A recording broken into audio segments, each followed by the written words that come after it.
young. I am And I am a young black. A young black. Young Black. A young black Black equestrian. equestrian. Equestrian. black equestrian. Equestrian. Black equestrian. equestrian. Black equestrian. I'm a young black equestrian. I am a young black equestrian.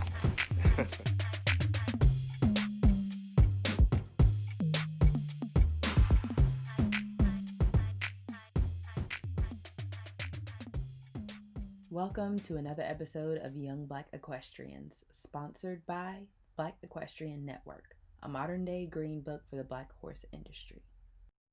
Thank you for tuning in to another episode of Young Black Equestrians with your hosts, Abriana Johnson And Caitlin Gooch. Today we have Tori Bush here today, who is a barrel racer who has overcome many odds. So we are going to hear about that today and celebrate her achievements as well. Welcome to the show, Tori. Hi, thank you for having me. Of course. So briefly, just tell us about yourself, kind of where you're located, horses you ride, all that. Well, my name is Victoria Bush, but everybody calls me Tori, and I'm 15 years old, and I'm a sophomore at MacArthur High School in Lawton, Oklahoma. And I barrel race.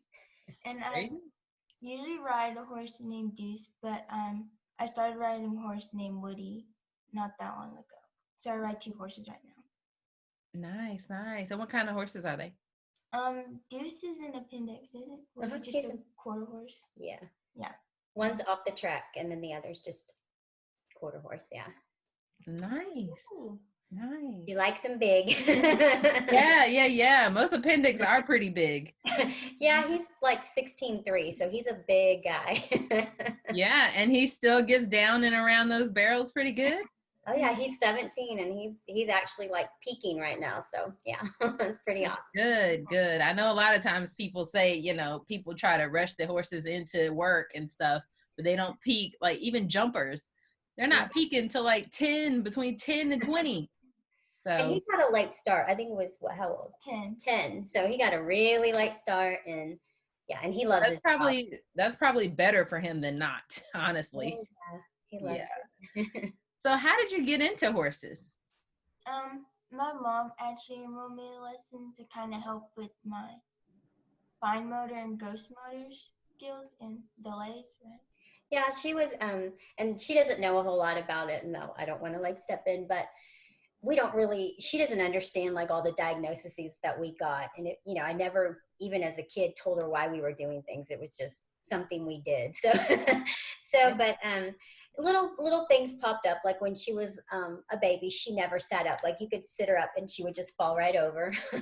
And she never really crawled. She did the combat thing. So her, used her elbows to crawl. And just random things kept coming up. Like when she was in daycare, they were like, well, their worst to me is they thought Tori was lazy.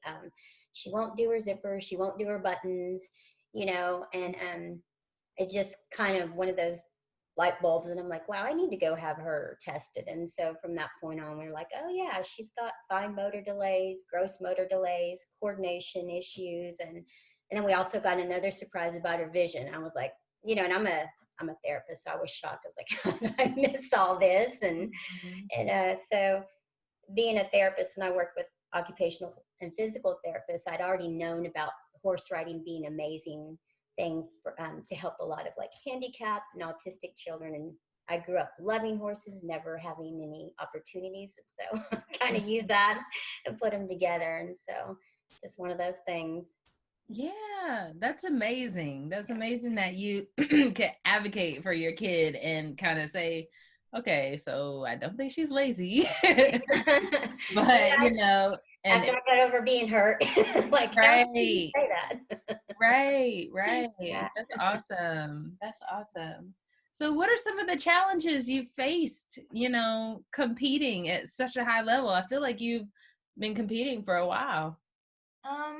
It was kind of hard for me. Like my trainer had to really kind of help me and instead of teaching me the more direct and right, she kind of had to come up with different ways to teach me, especially for barrel racing, because sometimes my body doesn't always do what I want it to do. So it's really hard. Can you give us an example of that? Like, so like one of the alternative ways that you learned how to perfect your craft? She just kind of like, one of the things I think is, is how she was approaching the barrel, and her, she's given her all this language about how she's supposed to do it.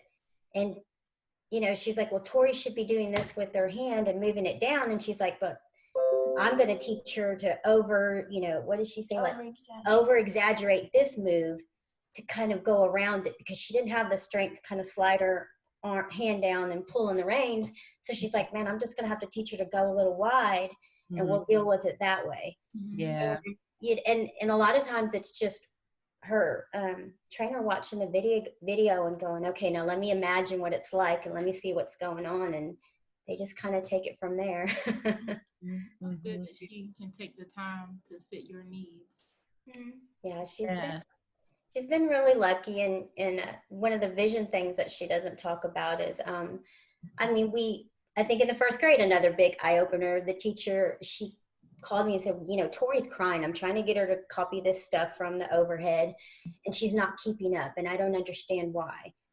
And so when I went back to talk to one of the therapists, occupational therapists, she was like, well, have you ever taken her to a vision specialist? Well, no. So then we come to find out she has a lazy eye. Images weren't merging the same.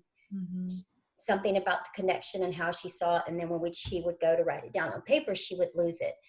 So, when you kind of take that into perspective with barrel racing, we're like, she can't even see from a distance. How is she knowing where to approach the barrel, or, how to go into it and when it's there? And, but it's stuff that she can't really explain, because it's just all she's ever known. So she's like, I don't know what to tell you guys. It's just how I've seen it. And so we've always said we'd love to have a pair of glasses and just kind of see what it was like. Yeah, I understand that for sure. Have you guys had to go through like multiple trainers, or kind of work to find the best fit, or did you kind of land it on the first try? We didn't land it on the first try. No, we kind of met. Can I say that we met at the old? Yeah, we met the trainer that I have now through my old trainer, actually, because they were friends. And nothing against her. She was a teenager as well.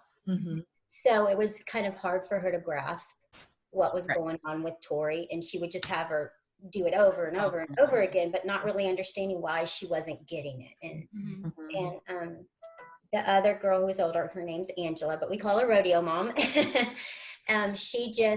She said, I can tell Tori is an amazing rider. We're putting her on these horses and she's able to stay on, but she's like, things aren't clicking with her. And she just asked, can I take you to a race one day? And you did? Yeah, she went. That is awesome. That's awesome. What's your favorite thing about horses? And I really like how you can kind of bond with them. I don't know, like with Deuce, I feel like we're really alike. They really are.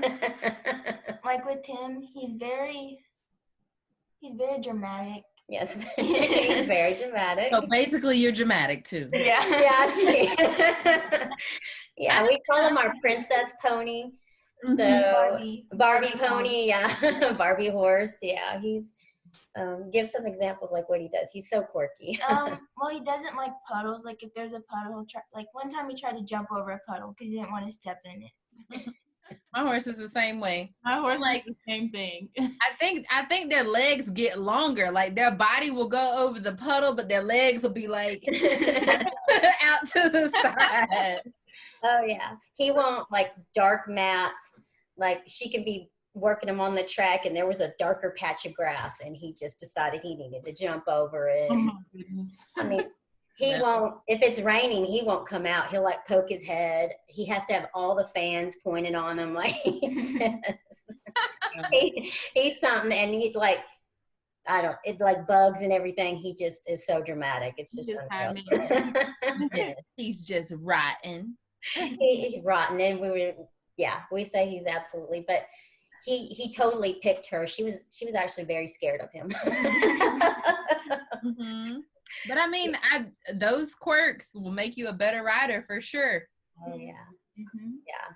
She doesn't realize how much she puts up with. And then when she got on another horse, she was like, wow, he's really not that bad compared to Deuce.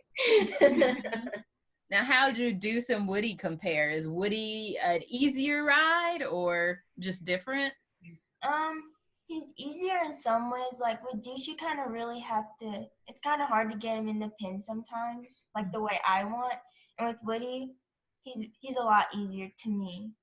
Like you just kind of have to cock his head and he'll just go. With Deuce, you kind of have to really work to Fight get him. him. Yeah, You fight him. to get him to go in the way you want to. Mhm. And then Woody's not really like a lovable horse. Like he doesn't like being pet or anything. He doesn't like to be messed with. And Deuce is like the opposite. Mhm. Yeah, that's interesting. That's Yeah. interesting. Different personalities for sure, but you can ride them both. That's all that matters. Mhm. So how has having and riding horses affected your life? Like, what do you think would have been different if you didn't have him? Well, growing up, I didn't really have like any sports or anything I was good at. Like we tried like everything, like soccer and cheerleading, and I hated all of it. And it was really hard because I have an older brother who's really athletic and he's just good at like everything he tried. And so I really like that I have barrel racing and rodeos to kind of like it's something I'm good at and something I really enjoy. Mm-hmm. That's awesome. Yeah. I did a lot of random sports also, but horses, I mean, takes the cake every time. Like that's the only thing that I'm still doing. Like on the soccer field, she was in the middle of the game and she just walked off. She's like, I'm done. She literally walked off and Dad was the coach and she's just like, I'm done. I don't like this. That is funny. Yeah, my soccer team was so good. I just volunteered to be a goalie. I never ever really saw the ball. I was just like, good job, guys. You're doing great. Keep it over there. That's so funny. So, what vision do you have for your future in the horse industry? Short term, I really want to do good at NBHA Youth World in Georgia. And I really started to like rodeos lately, so I really want to try to go to more rodeos and do good. And then long term, I want to get a rodeo scholarship, and hopefully, I really like the University of Las Vegas. Very specific. Yeah. It's the more diverse university compared to the other ones with rodeo teams I looked at, and the weather's really nice for like practicing and everything. And I don't know how to really word this. She's like, just say, yeah. I just kind of want to get away from where I've grown up from. More Yeah. experience. Yeah. She's like, I want to see something outside of Oklahoma. But if the opportunity popped up somewhere else, I would of course go there. Hey, it's nice to have a plan. This young. Yeah, she's definitely very goal oriented, very focused. Most of our weekends are taken up every single weekend, so she's definitely understands what it takes. It's not something she's just gonna have dropped on her. Yeah, and that's what we try to tell people with horses. Like, I mean, these other sports, like, make sure you have your cleats, get your jersey, but like with horses, the sheer amount of responsibility that comes with it is like, make sure he doesn't die. Not, like, yeah, like it's like a whole being, like keep this alive, and it's different from other sports. I know a lot of people don't get it. They're like, your horse has a chiropractor. I'm like, yeah, yes, I've never been to one, but her horse has. But just it's a lot of care and upkeep.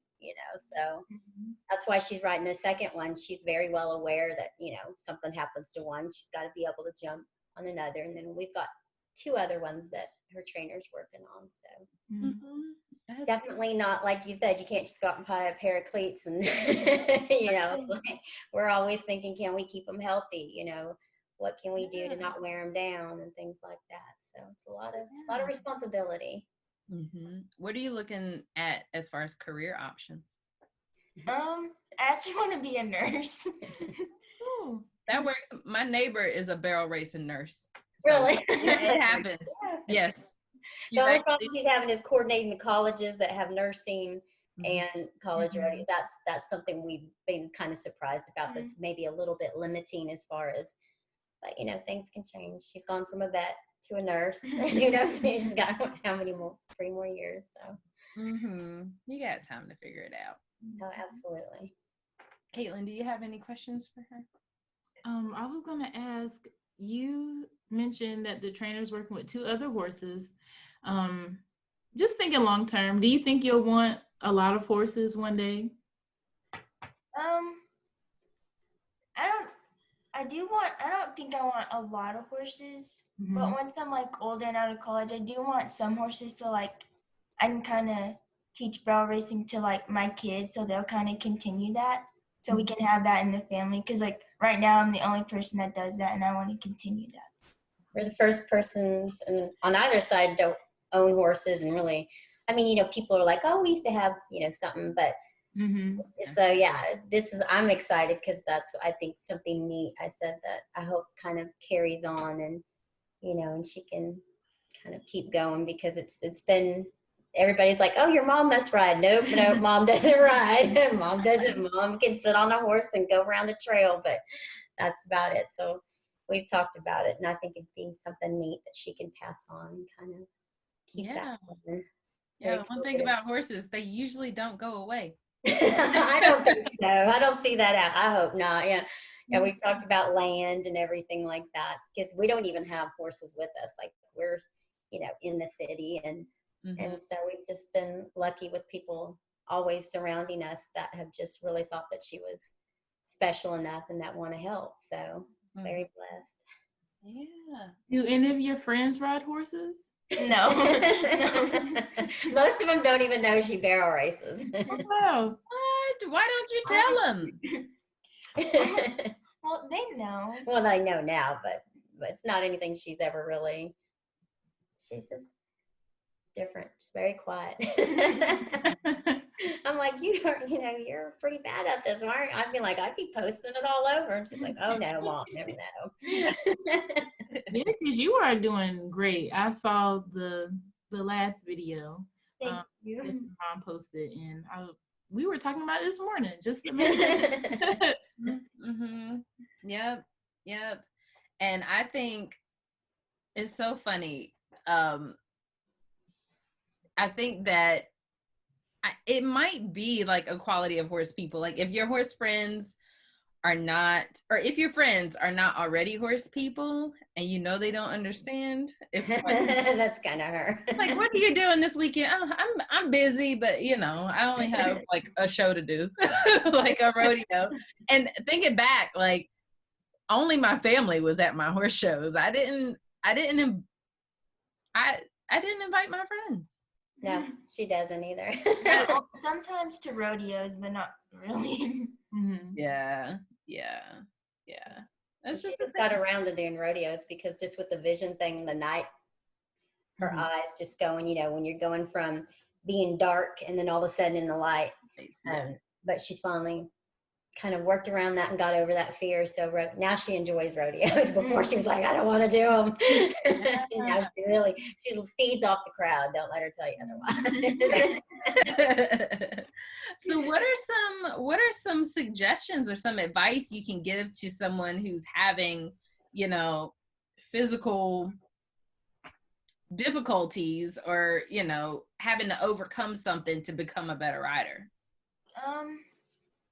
I would say you really have to work hard and kind of push through it, because it is really hard, and I had to kind of figure out, like, you can't just give up. You gotta be. Her mom's a bad guy sometimes. Yeah. That's all right. Yeah, and you kind of have to realize that the people like around you are just trying to help you, because at first, like, I didn't want to listen to her. Not at all. And definitely, I think one of the big things is, I think a lot of people assume that, this is something that kind of fell into her lap, or she just instantly found the perfect barrel horse and the perfect just everything. And I think you telling them that's why I say you need to tell your story, not just to the background of the issues that you face, but also people realizing that you can build up to something. Mhm. And just tell them how you started. My first horse, actually, I remember, can I tell you about how Dad was in Chicago? Okay, so my first horse, I remember talking about it, and she finally agreed to it, but she was like, you have to save up half. And actually, my dad was in Chicago at the time, so I remember calling him all excited about how Mom said I could get a horse. Mhm. And she didn't tell him anything about it, but I was like, I'll wait till Dad gets home. But hey. yeah. And so my trainer at the time, she got this horse, and he wasn't anything special, but he was really sweet. But he's kind of slow, and he didn't know anything about barrels, but he was really good at the time for me. Mhm. And then we actually ended up losing him to cancer. Oh, okay. He was a neat horse. We only had him for about a year and a half. Mhm. But he was amazing. God, he was awful as far as teaching you anything. He was the horse that wanted to just walk, and so she was trying to learn to trot with him, and it was a constant battle. Like he wanted to be loved on, and he wanted to be given treats, and that's the extent of it.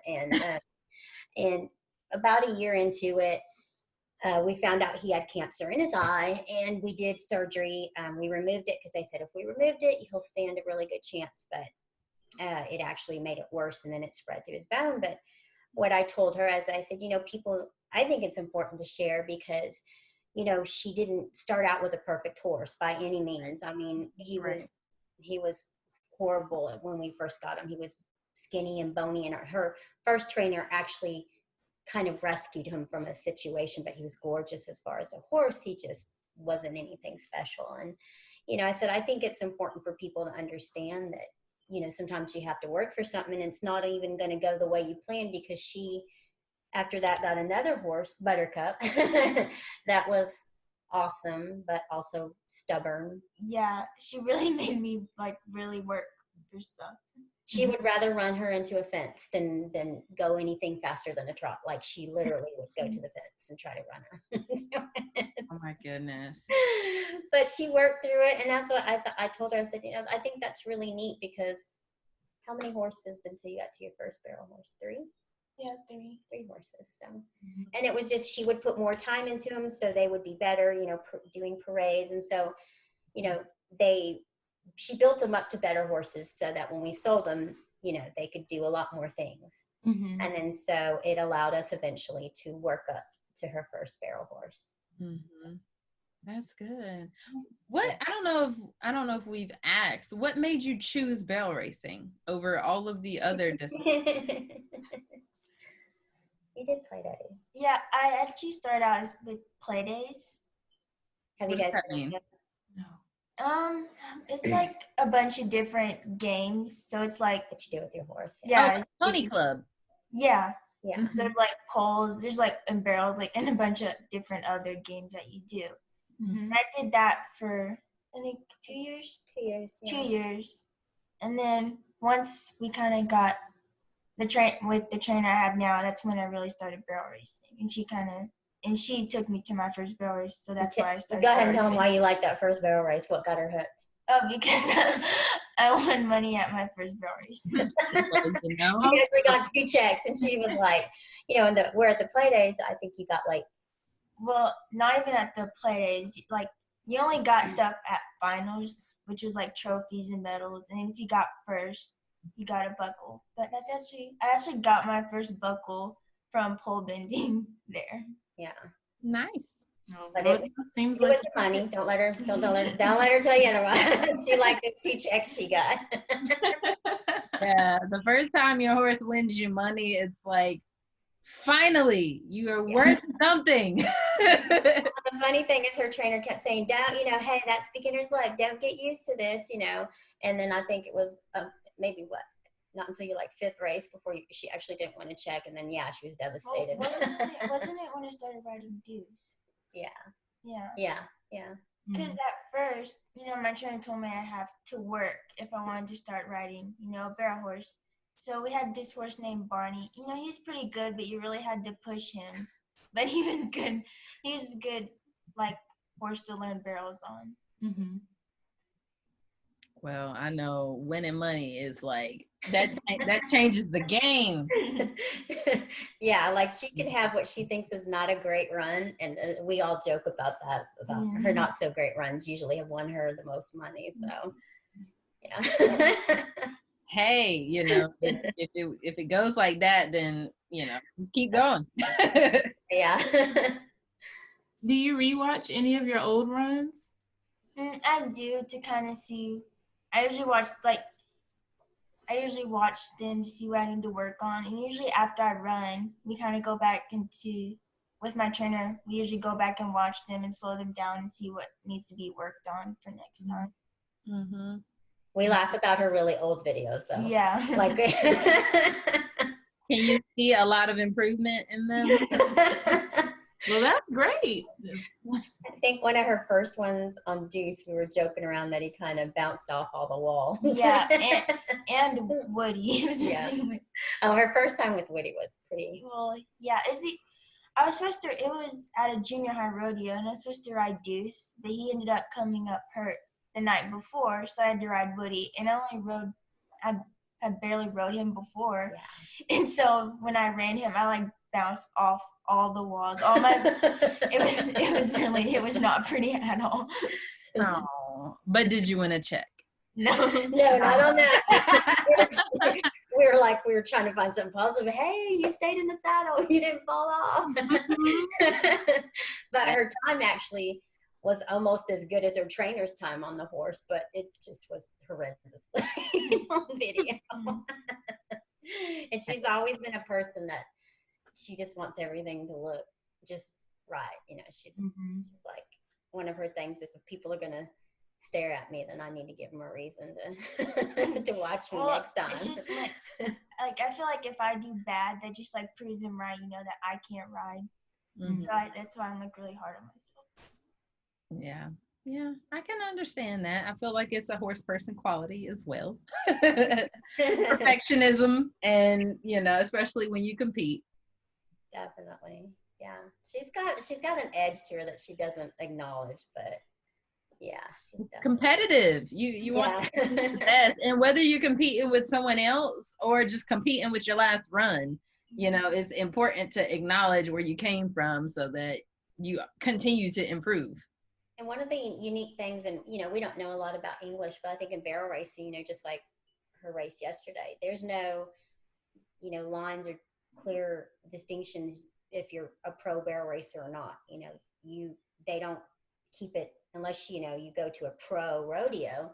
Other than that, there's no guidelines as to what level they can be at. So she's up against yesterday quite a few. Even the lady that was in her drag with her, those 5 had been to the national finals rodeo the year in December, so there she is with her, so it's, it's sometimes hard for her to keep that in perspective, that some of these women are obviously pros, and, and she didn't grow up on a horse or anything, and none of us can help her. So she needs to give herself a lot more credit sometimes.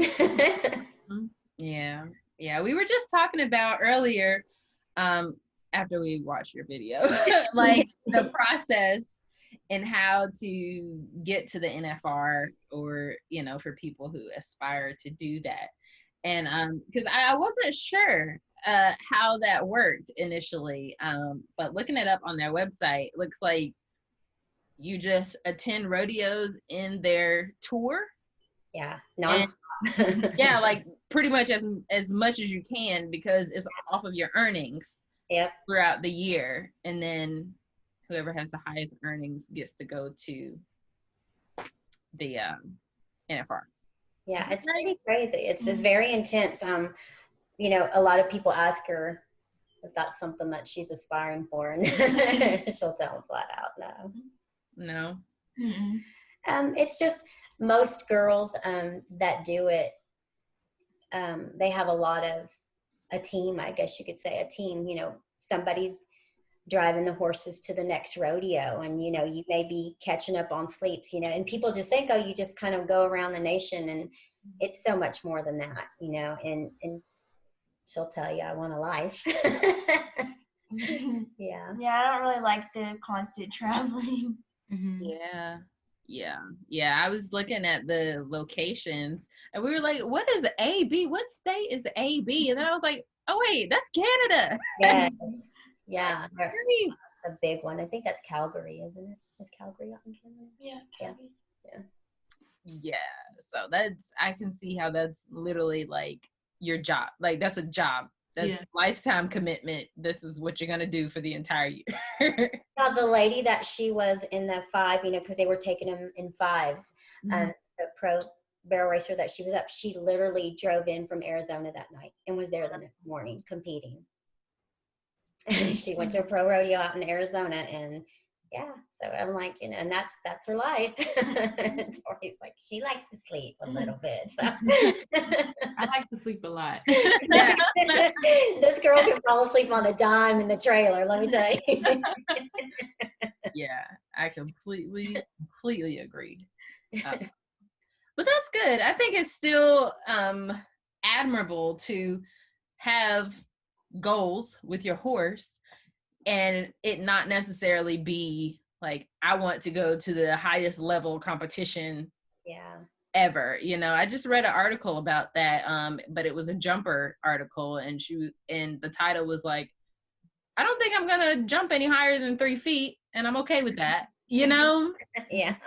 It's all right, not to want to go like extend yourself all the way up, but I think that's where you have to look at just competing with yourself and not with other people, because as long as you do better than your last run, you're doing great. Definitely. And she's just now getting to where I think she's, I don't know, she's confident. You're really confident. Like there's more confidence now. So that's been fun. That's been fun to watch. And I think we've talked about too, like her other thing is like, she likes sharing it with little kids. Like that's her thing. She loves putting little kids on a horse for the first time. And so, I said maybe with the therapy side and all that, maybe eventually that can mesh somewhere. See. Yeah, that's what Caitlin does. Awesome. Yeah. And I got a mini horse kind of for that reason. He's like the spitting image of the horse that I ride. Well, so that was the first reason. That's neat. The second reason was like, okay, well, he's actually, got a calmer demeanor. Like he's not one of those minis that just want to like because you were walking past. Yeah, mostly demons. Yeah. Yeah. Well, lately, like this 2-year-old year, I don't even know what is happening, but we're gonna work on it. We're gonna work on getting this whole quarantine thing was not doing well for him, but we're gonna get back to decent behavior. But yeah, letting little kids see him, and it's like low risk because I don't have to put them on him. He's small. That's small. So they get to see a horse without actually like, oh, can I ride? Like, no, because he's small, guys. And still having that experience. And we see old people too, and they do things, increase their fine motor skills as well, braiding his hair, brushing them, things like that. So I think that's a very admirable sector to go into. I love it. We've talked about it. So we'll have to see. Yeah, that's awesome. All right, Caitlin, do you have any other questions for her? What message would you give to your older self? Like if you, just in case one day you come back to watch this interview, what's something you want to say to your older self? I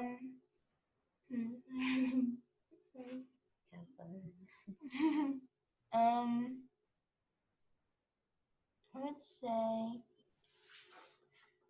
I don't know.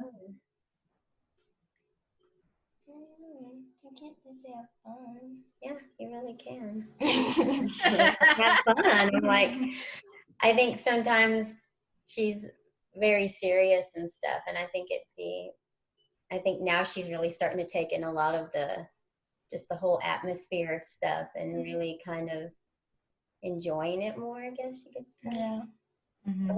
We have a really neat kind of what we call like a rodeo family, so I'd say probably just have fun. And I'm just thankful because I think for most 15-year-olds, mom and daughters, it's like typically you may have some things in common, but not a lot. And we're shoved in a small trailer most weekends. And so we've had some really laughable, fun experiences off of it. And she's got a great, I hate to say trainer. She just really calls her rodeo mom, and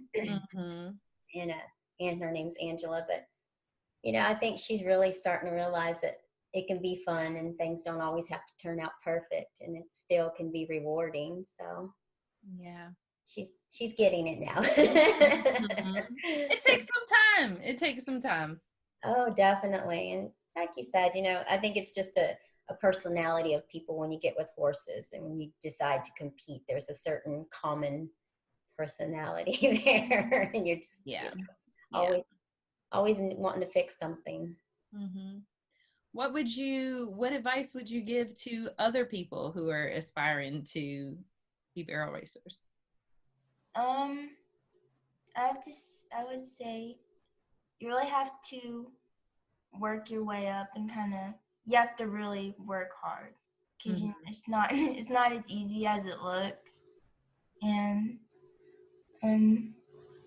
well, I don't know. I think one of her biggest things is just like we said, everybody just kind of assumes she bought that perfect barrel horse, and it's just, just with her first experience of her first horse having to be, put down, a lot of people are like, for a lot of people that would have been the end, but there was just something there. And I think as long as people understand, sometimes it's never going to be easy and it's never going to be perfect and it's never going to go the way you planned. Just to keep pushing forward. And that's what she's had, an amazing ability to kind of adapt, I think. And that's probably a big thing, and she gotta be willing to adapt. And she's very shy. So she's had to come out of her shell. And it's just hard for her sometimes to ask for help or some feedback, but that's been our greatest tool, I think, is outsiders giving advice or different ways of trying things or different approaches. So get some good people around you. And we didn't even know any of these people. It was just kind of immersing ourselves in it and always just being there, and it's just, I think one thing about the horse community is more often than not, there's people that want to help. And that's been one of our biggest blessings. Sorry, why? Hey, sorry, he heard one more. He can probably hear my dog. He sounds big. He's a huge baby. He's actually supposed to be a bully, I think, but he doesn't look like one. Oh my goodness, that was overweight and big, but she adores him. Oh, yeah. Do you have any other pets? We have another dog named Stormy. Oh, and we have a goat that stays with the horses. Oh. She kind of acts like a horse. Oh, that's adorable. What's the goat's name? Sugar. Sugar the goat. Oh, my goat. We bought her as a companion for one of the horses. And she ended up being a bigger baby than the horses, though. Like, they say they could have a companion and they put them in the stall, and she cried nonstop the first place we took her. And so she's just now just part of the horse herd, and she just roams around with the horses. Hey, if they accept her, then by all means, go out there. Oh, yeah. It's like they freak out at everything, but for some reason, they've never freaked out at her. No. Oh. That's really good. All right. Well, tell the people where to find you, all of your socials and your rides and things like that, and your sponsors and all that. Okay, so my Facebook is Tori Bush Brow Racer, right? Yeah. And then that's it for social media. Yeah, she's been very limited with the social Yeah. media. And then for sponsors, I have to read off of this so I don't forget them. So, Rowdy Rubbish, Delicious Horse Treats, Horseshoe R Arena, Shining Spur Stables, Barrel Horse Outfitters, the Dragon Mules, Custom Tack, Broken P Designs, and Rider Buckle. Nice. She's been amazingly blessed with some sponsors, and it was all just really, some of it's been off of an article that was shared in Black Reigns magazine, and in others they've just seen her ride and they just want to be a part. That's great. Yeah, and her trainer's been amazing. Angela Kirkhoff, she's been amazing. One of her very first sponsors was because of her. So she got custom shirts and everything, and Tori's always been about standing out like from head to toe. So she's got really neat stuff, some good sponsors, and we've had one of hers blessed us with the ability to take a second horse to Youth World Finals in Georgia. No, I thought it was for the American Horse. No, that's a different one. Oh. Yeah. And then another one wants her to enter in this big event called the American, and they qualifier. So they've agreed to pay a very stout entry fee for her. But so it's things like that keep pushing her, and she realizes that a lot of people believe in her sometimes more than she gives herself credit for. So yeah, well, we believe in you too. We're excited and we appreciate it, and I'm just ready for the summer. This virus kind of put us out of commission for 2 months. Yeah. About 2 months. So right now she's making up for lost time.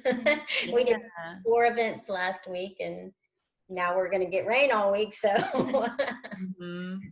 Were you able to go to your barn during this time, or just not going to rodeos? I was able to go see the horses, but like we didn't really have anywhere that was dry to practice. It was hard. Yeah. Well, at least you got to go out and check on them.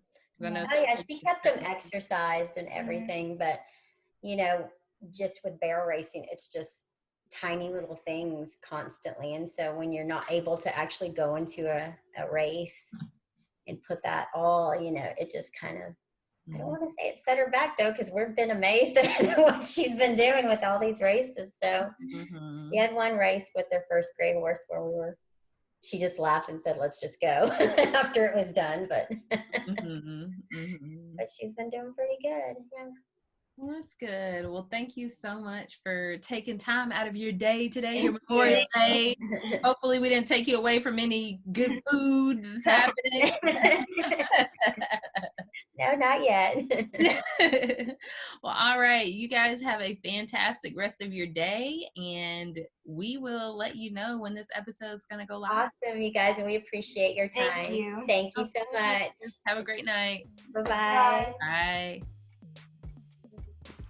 Thank you for tuning in to another episode of Young Black Equestrians. Be sure to head over to our social media pages and let us know what you thought about this episode. And I will have to let you guys know this is the last episode of season 3, y'all. We will go on a 2-week hiatus, and we will be back in August for all new content, all new episodes, and more surprises for you guys. Thank you so much for rocking with us throughout this entire season and all the amazing things that have been happening over the last few months. Stay tuned to our social media. We're going to do some lives. We're going to do some discussions until season 4 launches, and it is going to be a fantastic time. If you have any questions, let us know. If you have somebody or something you want to talk about or see, let us know. And until then, we will see you on the flip side. See you guys in August.